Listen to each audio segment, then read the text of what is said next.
Good afternoon, everyone. We'll get started with some introductions, and then we'll get into the topic of the day. Appreciate everyone joining us. My name is Bill Wolf, and serving as the moderator today, and also support Safe House Project with policy and government relations work. And this is our Freedom Requires Action webinar series. And so every month we pick a different topic to really dive into with more of a focus on policy. So where is it that governments, where leaders, other folks should be in developing policy or legislation to help support the anti-human trafficking movement? And so I'm really excited about this particular topic today, certification. And I'll share just a little bit of background on the issue and a little bit of my personal perspective before we jump in with our panelists today. In my previous life, I served as the acting director at the Office of Victims of Crime at the U.S. Department of Justice. And in that role, we were responsible for a significant amount of money that we granted out to organizations all across the country. But there was always this struggle of understanding, is the money that we're granting out, is it going to the right organizations? Are they doing good work? And oftentimes, especially if it was a new grantee, we didn't know until we were well within that grant reporting period, or in a few cases, unfortunately, we would receive reports from clients that were in those programs that reported civil rights violations and things that were happening within those different programs that just were not good. And we'll just leave it at that. And thinking about ways that we can establish standards of care, ways that we can evaluate programs through a lens of industry standards and best practice and field experts is something that I think has been missing. And I know there's been a lot of advancement in this space, and so that's why I'm excited to talk about this topic today with our three incredible panelists. I was struck by, just right before coming on, I was reviewing Shared Hope International's 2023 report cards. And I have to share with you all, it's a little disconcerting that only one state got an A rating. We had one state with a B rating and 7 states with a C rating. And if you start to dig into them, the area where most states failed, and even the state that got an A rating, which was Tennessee, did not do well, was in the continuum of care. And this is something that I think we have in both the public and private sector. We've invested a lot of time, we've invested a lot of money, quite honestly, into this space. But generally speaking, we're still failing as a country. We're still failing as a movement. And so I think that it's incredibly timely that we have this conversation today around how can we help secure that continuum of care? How do we boost that continuum of care and make sure that survivors have access to just the best services that they can possibly get access to? I know there's different models of service provision that are out there, and so we're not going to really dive into what model of service provision is best, or we may touch on a few of those different ones. But really today, we want to be able to focus on the concept of standards of care and applying those across the board to organizations that are serving survivors. And so very honored to be joined by 3 incredible panelists with us today that have unique perspectives on this particular issue. And I'm excited to hear from them today. First, we have joining us is Roxy Lloyd, who serves as the Director of Programs and Services for Adult Women at Rehope, which is a Missouri-based NGO working to provide services to survivors of human trafficking. Prior to joining the staff in 2017, she worked as a case manager for both an anti-trafficking organization and a mental health service provider. She's also an active member of the Missouri Attorney General's Human Trafficking Task Force. As a survivor leader, her personal experience with domestic violence and sexual exploitation has motivated her to become a certified alcohol and drug counselor, and she uses her extensive knowledge along with a trauma-informed, person-centered approach to provide tailored treatment plans that offer hope and healing to the precious ladies who seek services from Rehope. And so, Roxy, thank you so much for joining with us today. And I wanted to start off with you and just ask, as a survivor leader and a program director, so you are now providing those services, working with survivors as they exit exploitation. Could you share a little bit about your perspective on the importance of ensuring that aftercare programs are held to the highest standards of care? And in doing some of this work, have you seen or heard, maybe from colleagues or clients, of instances where programs have done more harm than healing? Absolutely. First of all, thank you for having me. I'm honored to be here. Aftercare programs need to be held at high standards of care, not only for stakeholders or for donors, but for the participants. It can be helpful during times of deregulation that you're able to talk to them and remind them that standards of care are in practice and that they're being met and that policies are in place providing best practices. Additionally, for a graduate, it's good for a graduate to know that they've completed a program that has standards and expectations, and this therefore makes them capable of meeting those standards as they're on the other side of this. For a program itself, being held at a highest standard of care protects us from claims or lawsuits, that we're just not shooting from the hip or going with the flow, that there's actually policies in place that keep our organization safe. Also, for partners and donors, they want to know that their efforts, that they support a program that meets established standards. And for me personally, achieving the gold standard through Safe House meant everything to me. It meant that all the hard work that we poured in, all the thought, care, consideration was actually being recognized and honored. So I'm just very grateful to be here today. Thank you so much. And you mentioned the Safe House Project certification program, and that's something that they have invested a lot of time and resources into developing out a very independent review of programs. And I know, Brittany, you all have recently gone through the Safe House certification as well. Brittany Higgs is the founder and executive director of the Her campaign in beautiful Montana, although it's getting colder here in DC, so I expect it's getting quite cold in Montana. But as you have a long-term residential care facility and you are serving survivors, what could you tell us a little bit about the value for your program in going through certification? And do you see it as something that should be a standardized tool for other programs that are serving survivors of human trafficking? Yeah, absolutely. So we run a transitional program and we also have an emergency shelter program. And what I love during the process of walking through certification through Safe House Project is you get mentorship alongside of it. So they are not just looking at your program and giving you a standard and then just being like, that's it. They really are coming in, it's intentional, it's relationship based, where it's just like, how can we improve in the places where you're weak and really focus on the places that you're strong and capitalize on that. So I've loved the entire process because it is so relationship and you get a lot of mentorship in that as well.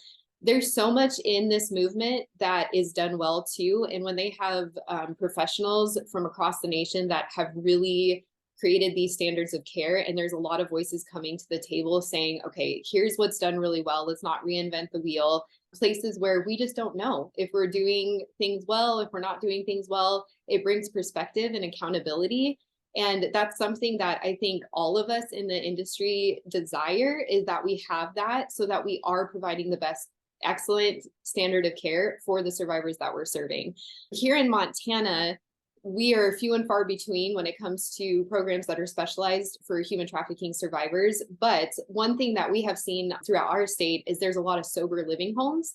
And these sober living homes were popping up everywhere, but there was no regulation. And it just became a mess. Again, good people starting mom and pop homes, wanting to do good, but there was no standard of care that was happening. And it actually was causing a lot more damage than good. There's a couple other programs that are starting to provide care for survivors. And again, we've just heard from some survivors that they just don't know what they don't know. And so when they're providing or providing care that is not up to those standards, it's harmful. And there just needs to be a standard to be able to bring everybody up to that same level. So I know that in Montana, it's definitely crucial. Our state has already regulated minimal certification for sober living homes. But when we're dealing with survivors of sex trafficking, we're seeing complex needs and an even deeper regulation for that standard of care. And so this is absolutely necessary so that we can continue to do care and have accountability for sure.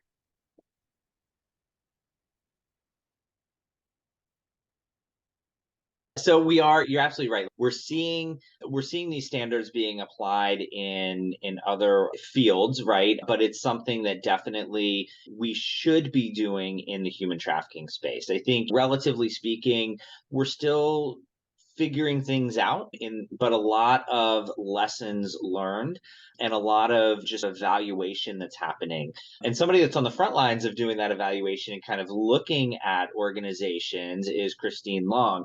Christine has served for this past 6 years as the executive director of the North Carolina Human Trafficking Commission. And so she has been charged with the simple task, right, of coordinating North Carolina's response to human trafficking, but has done just an incredible job of aligning organizations, aligning resources, aligning the response. And this past year, or maybe the year prior, the North Carolina Human Trafficking Commission published standards of care. And Christine, I wonder if you could share with us a little bit, as somebody that is working for the government, is doing statewide coordination, what kind of led to the development of the standards of care? What was the motivation behind that? And how have you seen those implemented since you've published those? Thank you. And thank you for having me as well today. Not only is it exciting for me to be here, but to know that you're willing to talk about this conversation and help bring this conversation up on a national level so that we can all be moving in the same direction. But our motivation, or I should say the commission's motivation, really has been what you described earlier, that of course we don't want to do harm to victims across the state. There are a lot of different programs that have different service models that are providing services to victims of human trafficking, and probably a little more so with human trafficking than other victimizations. We have a much broader range of agencies, right? People that are coming to this with no experience or knowledge, people that are coming to this with the experience and the knowledge. And so we just see a very big spread of what's being done across the state. And so pretty early on, we also recognized that some of those services and models don't work as well with human trafficking, or they're not exact perfect fits. And so what Brittany described, we have a lot of programs that are not specialized to human trafficking, but do serve victims, survivors. But then we have some specialized human trafficking programs as well. And we have found that those have some really positive sides to them, but often need a little more guidance as well. And we looked at standards that apply to other disciplines or other areas of service provision. And we decided to pull together some groups and develop something on our own. And so we actually developed these pre-COVID and had launched an initial set and then did some revisions over COVID while we had time. And so the news that we've revised, we actually even went into more detail with standards, because what we saw in our others is that they were almost too generalized and people didn't know what it meant all the time. And so we have now made those a little bit more detailed and to have a little bit more just descriptions to them. Awesome. And Roxy, I want to go back to you as somebody that's designed a program, has built a program for survivors of trafficking. When you were developing that, what kind of went into that thought process, or where were you pulling from to make sure that your program was based on best practice? Oh, Just as Christine said, we looked at best practices. I think one of the ways that Rehope has been successful in designing our program is simple. It's recognizing that we are long-term. So these women are here up to 3 years. No one can sustain a day after day regimen of program. They just leave, honestly, is what we learned. So what we implemented was a half day of programming. They would tackle issues like alcohol and drug or trauma, things of that nature in the morning. We would break for lunch. But then the second part of the day is our healing arts. So what we did was provide an abundance, a multitude of things to do. During that time, they may be working on candle making, acrylic art pouring, bead making, learning how to make a cricut, a heat press, making t-shirts. We just opened that up to tons and tons of even cold processed soap making. Every Tuesday, we have a big women's group that comes out and they do a one-on-one sewing lessons. We also have small animal, I would call it experience, not therapy, where we have small Nigerian goats. Just recently this week, we had 2 twin goats born, and the girls are able to nurture them, bottle feed them. Other things, we incubated baby eggs. So they actually hatched out chickens for the farm. And we grow a garden every summer.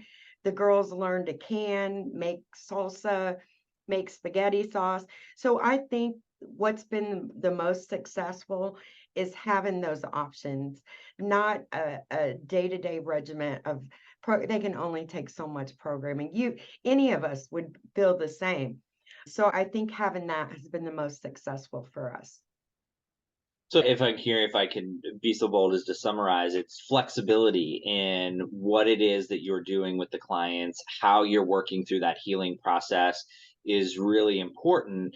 And I think that plays into, very importantly, into our discussion around certification, because you can't necessarily create a programming model that is so regimented, to your point, that it fits every client. But there are certain considerations, which is what we're talking about here, right? There's certain considerations around those standards of care and making sure that as those decisions are being made as to what type of activities clients will engage in or what their day looks like, things like that, that at the same time, we're doing that based off of best practice in a way that's not going to re-victimize or harm or minimizing the potential to trigger a survivor that has been through an incredible ordeal, right? And is navigating complex PTSD and possibly dissociative identity disorder and other challenges that they may be navigating at that point in their life. And I think that we also can build into that and say that not all programs are going to be right for that client. So there needs to be options, there needs to be coordination, there needs to be a continuum of care that is collaborative and coordinated across the state. And Brittany, I know that her campaign has been leading the charge in Montana to develop a statewide response plan to really look at how do all the different services and resources across the 3P paradigm, right? Prevention, prosecution, and protection. How do they all come together? And I wonder if you could talk a little bit about when we say a statewide response plan, what does that mean? And what's driving your desire to do something like that in Montana? Yeah, that's really good. First of all, Roxy, we have Nigerian dwarf goats as well, and they are the joy of everybody's life. Yes. I fully recommend goats. Yes. Yeah, working on a statewide response plan, I think that it it comes from frustration on the lack of collaboration when it comes to serving survivors statewide. And I think it's frustration in everybody's corner, agencies, law enforcement, other nonprofits. We partner with rescue missions across the states, and they are the front lines. And so they are seeing survivors of human trafficking come into their doors, but not knowing what our state offers for survivors throughout that continuum of care. And that's just one example. I think we all can relate to that. And one of our action points on that response plan is a referral system that would be statewide, that goes hand in hand with a hotline, but is more robust in getting everybody on the same page and understanding who the survivor is that we're trying to serve and what is the best continuum of care for that survivor. I think for us, where we've started is we really started just doing the work grassroots, learning from the survivors we serve, seeing where the gaps are in Montana. And then as we try to collaborate with other nonprofits and agencies, I think we can also all relate that it's difficult because egos and names get in the way of things sometimes. And so we have really just wanted to go to our state leadership and saying, hey, listen, here's what we're hearing, here's what we're seeing, here's what survivors themselves have said are the gaps in our state. How can we form a plan to come alongside of them? And so we've been really meeting with DPHHS, the director of DPHHS, our AG's office, our governor, to say, if we can get our leadership on board for this and come up with a plan, and then do the work of collaborating with agencies, law enforcement, and nonprofits across the state, I think we can truly change the landscape of anti-human trafficking in Montana. And that's where we're at. That's what we're trying to do. I think, you know, along with that referral system, we would like to see there be some sort of funding follows the survivor, and then certification is a part of that as well. If you're all raised to the same standard of care, then we're able to disperse survivors evenly to the places where they're going to receive that best care, and the funding follows the survivor instead of going to organizations like you said at the beginning, Bill, that may have a good heart, that are really good at fundraising, able to write the grants, but are not serving the clients to the level that they need. So I think it's going to be a good thing as we move forward. Yeah, and I know, Christine, you've been doing some similar work in kind of coordinating efforts across North Carolina. And to that point of financial resources are very limited sometimes, right? And we need to make sure that we're using those appropriately.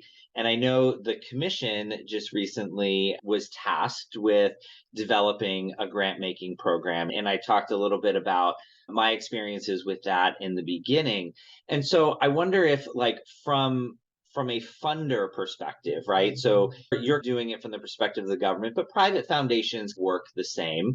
From making funding decisions, can you talk a little bit about how certification or established standards of care play into those funding decisions? Yes, I definitely think when we talk about certifications and standards of care, we're talking somewhat about fiscal responsibility and organizational internal controls, but also the programmatic standards and how we do the work that we do. And so we have been able to, through this opportunity, which really came from pandemic relief funds, we have been able to build a grant program that for a lot of agencies across the state, when we started this a year and a half ago, right, it was a stretch for some of them to start understanding what all these internal controls mean and why different documents and things are asked for. Policies and procedures are important to be written and in a program and organizational manual. And so we're moving people along on that to where I think the more honestly, it takes a lot of just time and conversations like this where you can explain and talk about the why behind it all. And then once organizations grasp that, it has started moving a little bit better. Yeah, I think we're definitely seeing that. I think sometimes there's a little bit of resistance when you bring in things like standards of care, certification. But I think ultimately, once people see the value in it, then it helps. And I think it also it not only helps your program, but it helps. So Roxy, for example, when you're working with clients, there might be specialized services that they need that maybe you don't have the ability to offer through your program. And so you may need to reach out and partner with another organization. As somebody that is doing that work, could you talk a little bit about and maybe make a little bit of a case for others that may be a little bit doubting as to whether or not they should go through certification, as to how it might make it easier for you to refer out or partner with other organizations if they have gone through a certification? Absolutely. As Brittany said, the most valuable thing that I did find throughout the certification, which always seems daunting for most things you get certified for, it really wasn't that type of experience. They do walk alongside you, just as she said. Um, Staying accountable not only to the women that you serve, but to your donors and stakeholders.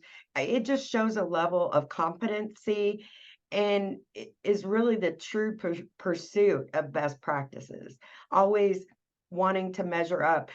Finding out where your organization is on that spectrum is important because we all want to do better. What we don't know, just as you said, what we don't know, we don't know. So I just found it so valuable to go through their list, what they consider important. And the fact that they're survivor led just was a whole nother level of something that we haven't seen in a long time, honestly. So I don't know that I answered that question, but that's how I feel about it. No, I think that's perfect. And Brittany, kind of thinking through that, I know one of the concerns that we hear across the country is the lack of beds or access to beds. There's some programs have waiting lists, or I've heard from law enforcement colleagues that have said, I didn't know where to send them. There was nothing that was available. And you had mentioned in your previous comments about this, maybe like a hotline, but more of a referral system. And so I wonder if you could elaborate a little bit more on what a referral system really is, because I think that's somewhat of a new concept for some folks. And then talk about how having certified or organizations that are adhering to a set standard of care being a part of that referral mechanism would be beneficial to the survivor community and those working to provide services.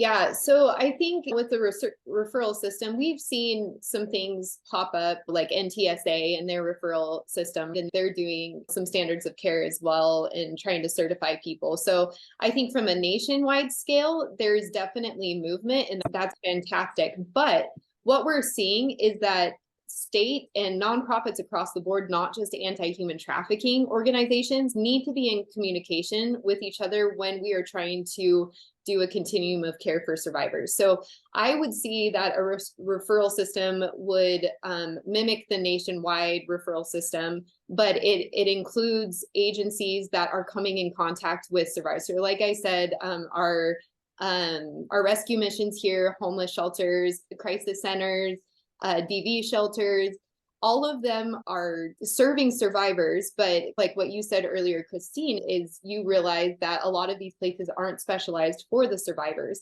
So understanding what they're offering, who they are, what they're actually equipped to do, and then who can come alongside a survivor when they are not the right fit for that person. That referral system gives clarity on where they can go and how to do that. I think also for law enforcement, it helps them to understand, to your point, Bill, of when a law enforcement officer is, we don't know where to send them. A referral system would give them access to the resources that are going to best come alongside of the survivor in their current situation. So I think, honestly, that is going to be one of the biggest steps to making the anti-human trafficking movement actually grow and be bolstered in any state, but here in Montana specifically.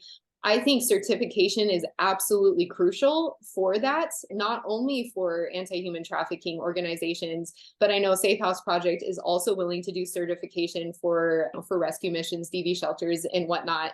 I think for us, what that would do is give us confidence that we're sending the survivor to the right program.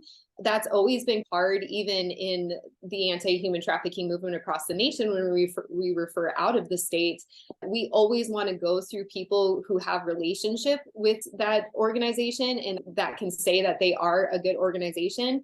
We had a story recently at a symposium that we were at, and one of the rescue missions had called a hotline and referred a survivor to a program. Unfortunately, when that survivor got to that program, they were actually trafficking women. And that person was locked in a room and her belongings were taken away from her. She actually escaped out of a window and was able to call the rescue mission and tell them what happened. But I think when we don't have standards of care, when we don't have certification and a vetting process along with the referral system, then there's an open door for traffickers to use that too. And those who may not have the right, and even lesser than that, right? Just standards of care to really come alongside of survivors well. I think that they have to go hand in hand, but I think if we start with certification and then building up that referral system so that law enforcement and other agencies know who is best and who's actually doing the care for survivors, I think it's going to change. It's going to change everything in the state. Absolutely. Christine, I want to put you a little bit on the spot here. And we've talked a lot about, we think about the 3P paradigm. We've talked a lot about the protection component, right? Why standards of care, certification are important for survivor care. But I know that you are an ally of the law enforcement community, particularly in North Carolina. I've spoken with a lot of them, and I think they would deputize you if they could talk you into it. We also can think about these types of things in terms of prosecution and how it can be beneficial for law enforcement to be able to rely on these types of programs. And I wonder if you could talk a little bit about the need to be able to provide stable, appropriate care to survivors and how that impacts the prosecutorial process. Yes, okay. I will try my best with that. I do think we can definitely see a distinction between programs that have strong models that would be programs that would fit the certification process with Safe House Project, and even our standards of care would fit that, and ones that don't. And I think when it comes down to serving victim survivors, many a times they're not sure that they want to work with law enforcement. But oftentimes what we see is when they feel supported and they're in supportive environments and they know that the people working around them have their best interests in mind, then we do sometimes see that shift to where they do want to do something criminal, civil, right, or on the legal side for what they have seen. And it has to do with coming out of that, coming out of the mindset that they have been in some ways, in that crisis stage that they've been in. And so if you are in a program that is unintentionally doing some harm and triggering survivors that are living there, then they're often not coming out of that. And whether they decide to work with law enforcement, not to work with law enforcement, the healthy thing to do that helps is getting them out of that mindset of crisis and helping them feel like they're in that supportive environment. And we've even seen survivors that have down the road quite a ways come back and wanted to work with law enforcement. And it really is a partnership that's important together.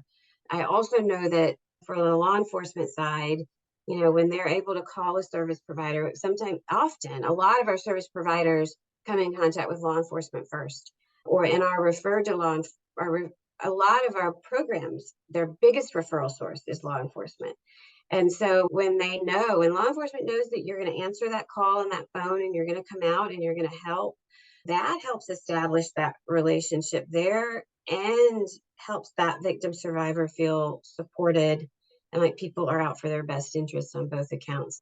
Don't know how I did with answering that, but I hope it was okay.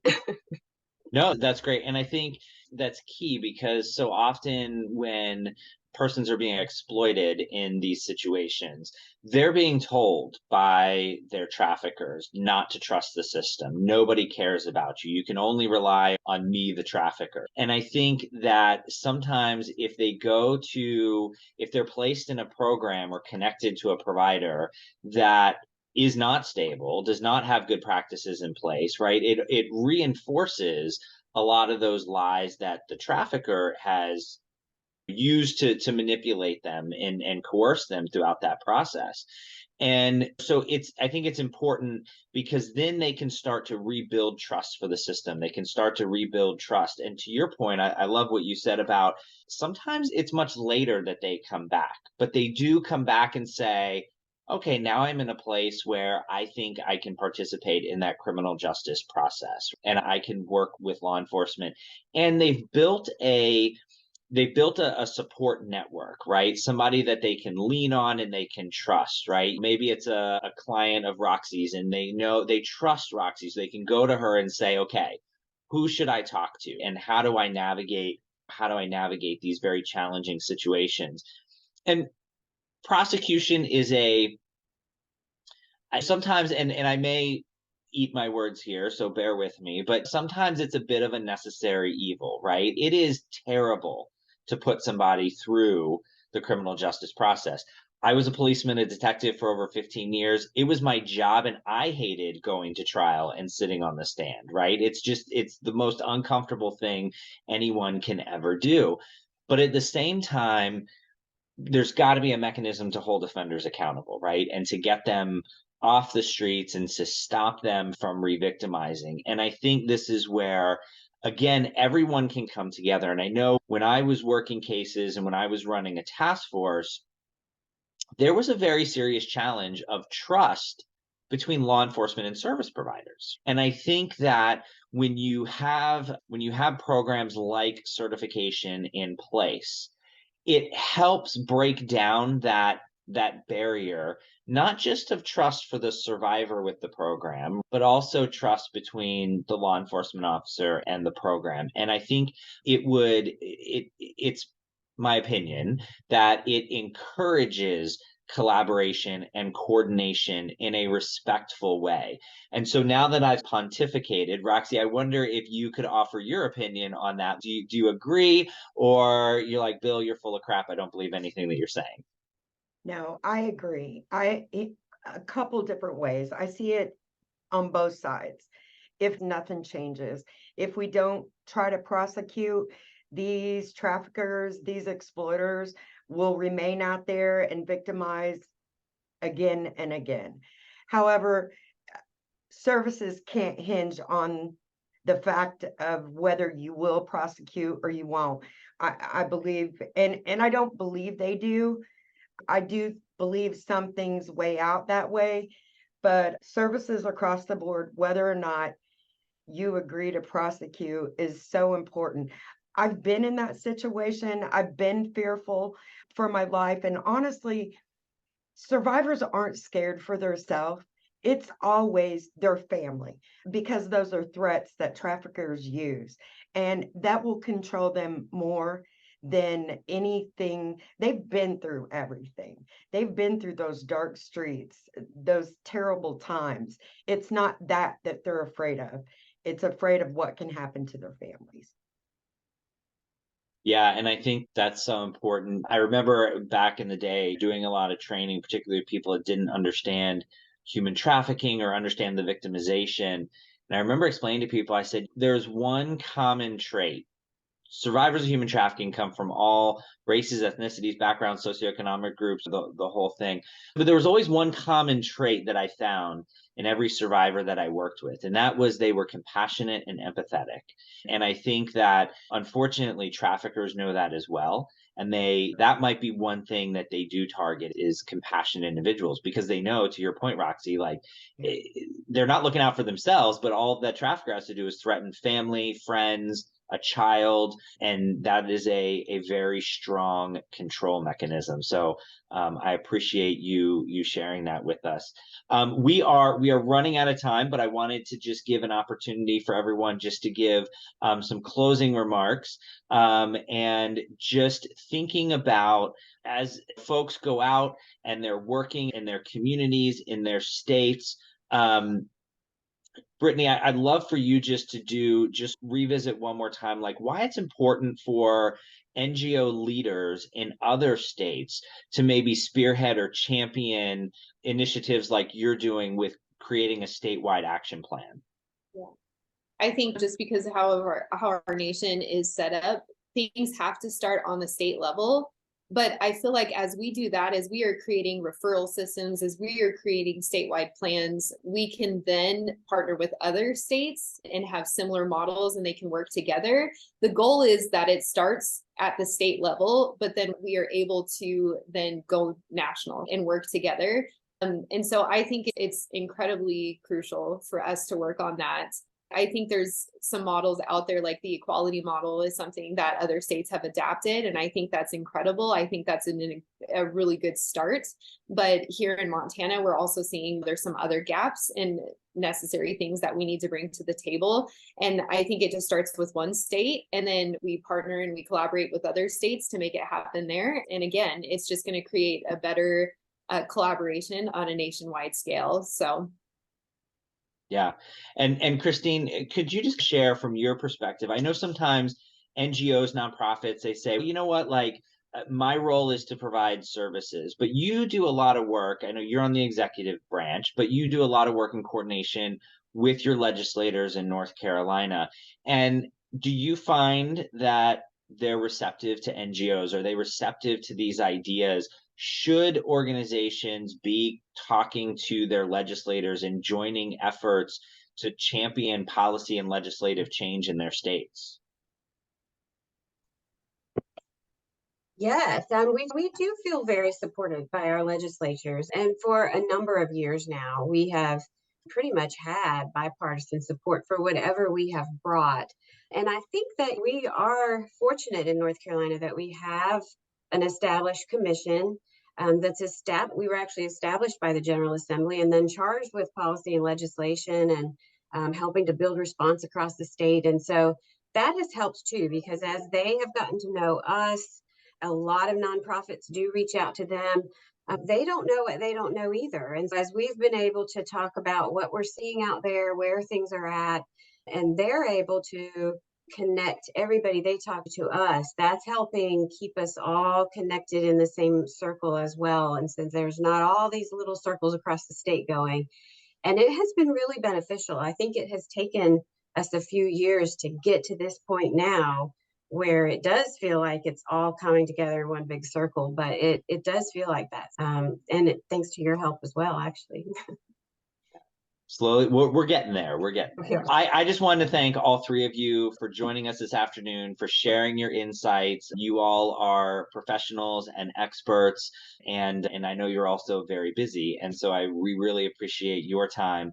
For those that want to get more involved in the policy, for those that want to be advocating for change or seeking certification adoption, please feel free, reach out to myself, reach out to Safe House Project, reach out to any of our panelists. We're here to help. This really does move the needle. And I think the more that we are championing these policies and these approaches, the more we become aligned, the more that we can direct those resources in a way that we can achieve everyone's goal, and that is to eradicate human trafficking and serve survivors of trafficking with excellence. So thank you all for being here today, and keep up the good fight, everyone.